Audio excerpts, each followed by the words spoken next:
Hi hello friends, ಎಲ್ಲ ಹೇಗಿದ್ದೀರಾ? ನಾನು ತುಂಬ ಚೆನ್ನಾಗಿದ್ದೀನಿ ಫ್ರೆಂಡ್. ಬನ್ನಿ, ಇವತ್ತು ನಾನು ಸಂಜೆ ಟೀ ಟೈಮ್ಗೆ ಅಂತ ಅವಲಕ್ಕಿ ಮಾಡಿದ್ದೆ. ಇದನ್ನು ಬೆಳಗ್ಗೆ ಕೂಡ ಮಾಡ್ಕೋಬೋದು. ತುಂಬ ರುಚಿಯಾಗಿತ್ತು. ಇದರ ವಿಶೇಷತೆ ಏನಂದರೆ, ನಾನು ಬಟಾಣಿ ಹಾಕಿ ಅವಲಕ್ಕಿ ಉಪ್ಪಿಟ್ಟು ಮಾಡಿದ್ದೀನಿ ಇವತ್ತು. ಅವಲಕ್ಕಿ ಚಿತ್ರಾನ್ನ ಅಂತ ಕೂಡ ಅನ್ಬೋದು. ಬನ್ನಿ ಇವತ್ತು ಮಾಡೋದನ್ನ ನೋಡ್ಕೊಂಬರೋಣ. ಈಗ ಹೋಗಿ ನೋಡಿ, ಇದು ಗಟ್ಟಿ ಅವಲಕ್ಕಿಲಿ ಎರಡು ಥರ ಬರುತ್ತೆ. ಒಂದು ಸಣ್ಣ ಸಣ್ಣ ಚಿಕ್ಕದಾಗಿರುತ್ತೆ, ಇದು ಸ್ವಲ್ಪ ಉದ್ದ ಇದೆ. ತುಂಬ ಚೆನ್ನಾಗಿರುತ್ತೆ ಇದರಲ್ಲಿ ಟೇಸ್ಟು. ಅದರಲ್ಲಿ ಅಷ್ಟು ರುಚಿ ಬರಲ್ಲ. ಇದು ಏನಂದರೆ 10 ನಿಮಿಷದಲ್ಲಿ ನೆಂದೋಗ್ಬಿಡುತ್ತೆ. ನೋಡಿ, ನಾನು 2 ಬಟ್ಲು ಅವಲಕ್ಕಿ ಹಾಕ್ಕೋತಾ ಇದ್ದೀನಿ. 2 ಬಟ್ಲು ಅವಲಕ್ಕಿ ಹಾಕಿ ಅದನ್ನು ಒಂದು 3-4 ಸರಿ ಚೆನ್ನಾಗಿ ತೊಳೆದು ನೀಟಾಗಿ ನೀರೆಲ್ಲ ತೆಗೆದುಬಿಡೋಣ. ನೋಡಿ, ಇದು ನೀರೆಲ್ಲ ತೆಗೆದು ಹಾಗೆ ಮುಚ್ಚಿಟ್ಬಿಟ್ಟು ನೀವು ಈರುಳ್ಳಿ ಮೆಣಸಿನ್ಕಾಯಿ ಎಲ್ಲ ಹೆಚ್ಕೊಳ್ಳೋದ್ರಲ್ಲಿ ನೆಂದಿರುತ್ತೆ ಅದು ಚೆನ್ನಾಗಿ. ನೀರು ನೀಟಾಗಿ ತೆಗೆದುಬಿಡಿ. ನೋಡಿ, ಈಗ ನಾನೊಂದು ಬಾಣಲೆ ಇಟ್ಟು ಒಂದು ದೊಡ್ಡ ಸ್ಪೂನಲ್ಲಿ ಎಣ್ಣೆ ಹಾಕಿದ್ದೀನಿ. ಎಣ್ಣೆ ಬಿಸಿ ಆಗಿದೆ. ಈಗ ಸಾಸಿವೆ ಹಾಕೋಣ.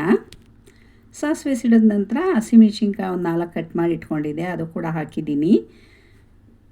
ಅದು ಸ್ವಲ್ಪ ಕೆಂಪಾದ ನಂತರ ನಾನು ಈರುಳ್ಳಿ ಕಟ್ ಮಾಡಿ ಇಟ್ಕೊಂಡಿದ್ದೆ, ಒಂದು ಸಣ್ಣದಾಗಿ ಉದ್ದುದ್ದಕ್ಕೆ, ಅದನ್ನು ಕೂಡ ಹಾಕಿ ಕರಿಬೇವಿನ ಸೊಪ್ಪು ಕೂಡ ಹಾಕಿ ಈರುಳ್ಳಿ ಸಾಫ್ಟ್ ಆಗೋವರೆಗೂ ಚೆನ್ನಾಗಿ ಹುರಿಯೋಣ ಎಣ್ಣೆಯಲ್ಲಿ. ನೋಡಿ, ಇವಾಗ ಈರುಳ್ಳಿ ಆಗಿದೆ. ಫ್ರೋಝನ್ ಬಟಾಣಿ ಇಟ್ಕೊಂಡಿದ್ದೆ, ಅದನ್ನು ಕೂಡ ಒಂದು ಸ್ಪೂನ್ ಹಾಕ್ತಾಯಿದ್ದೀನಿ, ದೊಡ್ಡ ಟೇಬಲ್ ಸ್ಪೂನು.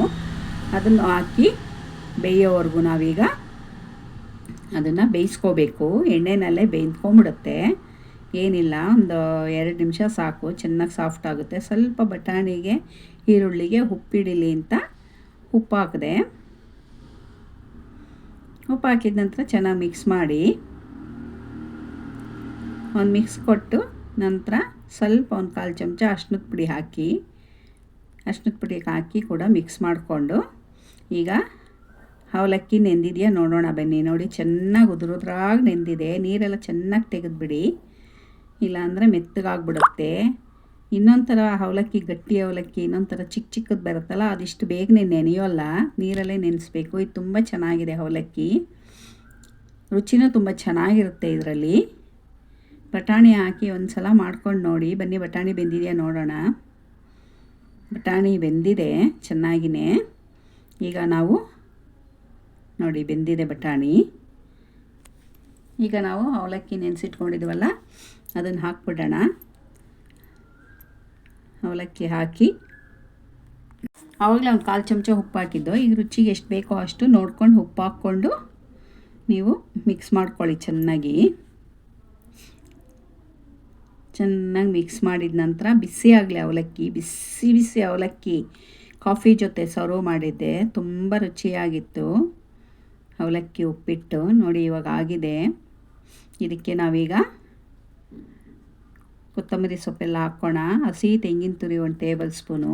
ಹಸಿ ತೆಂಗಿನಕಾಯಿ ಫ್ರೆಶ್ ಆಗಿರಬೇಕು, ರುಚಿ ಅಷ್ಟೇ ಚೆನ್ನಾಗಿರುತ್ತೆ. ಹಾಕಿ ಅದನ್ನು ಮಿಕ್ಸ್ ಮಾಡಿ ನಂತರ ಕೊತ್ತಂಬರಿ ಇದ್ದರೆ ಹಾಕ್ಕೊಳ್ಳಿ. ನನ್ನ ಹತ್ರ ಇರಲಿಲ್ಲ ಕೊತ್ತಂಬರಿ.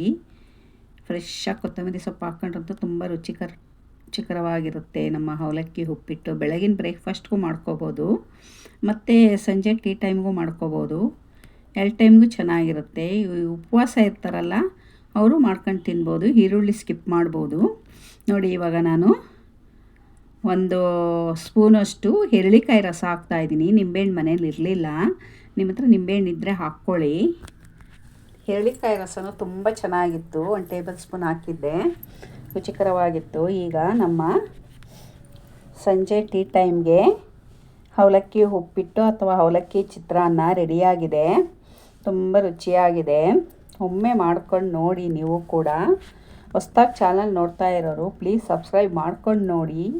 ಹಾಗೆ ನನ್ನ ವಿಡಿಯೋಗೆ ಒಂದು ಲೈಕ್ ಕೊಡಿ. ಹಾಗೆ ಈ ವಿಡಿಯೋ ಇಷ್ಟ ಆದರೆ ಶೇರ್ ಮಾಡಿ.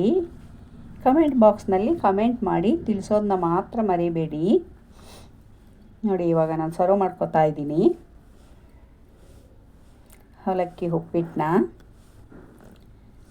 ಸರ್ವ್ ಮಾಡಿ ಈಗ ಇನ್ನೊಂದು ಸರ್ವಿಂಗ್ ಪ್ಲೇಟ್ಗೆ ಹಾಕ್ತಾಯಿದ್ದೀನಿ. ಇನ್ನೊಂದು ಸರ್ವಿಂಗ್ ಪ್ಲೇಟ್ಗೆ ಹಾಕಿ ಅದ್ರ ಜೊತೆ ನಾನು ಈಗ ಕಾಫಿ ಕೂಡ ಮಿಕ್ಸ್ ಮಾಡ್ಕೊತೀನಿ. ಡಿಕಾಕ್ಷನ್ ಮುಗ್ದೋಗಿತ್ತು, ಹಾಗಾಗಿ ಇನ್ಸ್ಟೆಂಟು ಸನ್ರೈಸು ಮಿಕ್ಸ್ ಮಾಡ್ಕೋತಾ ಇದ್ದೀನಿ. ಈಗ ಡಿಕಾಕ್ಷನ್ ಎಲ್ಲ ಮಾಡೋಕ್ಕೆ ಟೈಮ್ ಇರಲಿಲ್ಲ, ಬೆಳಗ್ಗೆ ಮಾಡ್ತೀನಿ, ಸಂಜೆ ಮಾಡೋಕ್ಕೆ ಟೈಮ್ ಇಲ್ಲ ಅಂದ್ಬಿಟ್ಟು ಹಾಗೆ ನಾನು ಸನ್ರೈಸ್ ಮಿಕ್ಸ್ ಮಾಡಿಕೊಂಡೆ. ಸ್ವಲ್ಪ ಲೈಟ್ ಅನ್ನಿಸ್ತು, ನಮ್ಮ ಮನೆಯವ್ರಿಗೆ ತೆಗೆದಿಟ್ಬಿಟ್ಟು ನಾನು ಇನ್ನೊಂದು ಸ್ವಲ್ಪ ಪೌಡ್ರ್ ಹಾಕ್ಕೊಂಡು ಚೆನ್ನಾಗಿ ಮಿಕ್ಸ್ ಮಾಡ್ತಾಯಿದ್ದೀನಿ. ಈ ವಿಡಿಯೋ ಇಷ್ಟ ಆದರೆ ಲೈಕ್ ಮಾಡಿ, ಶೇರ್ ಮಾಡಿ. ಓಕೆ, ಮುಂದಿನ ವಿಡಿಯೋದಲ್ಲಿ ಸಿಗ್ತೀನಿ. Bye bye. Thank you so much.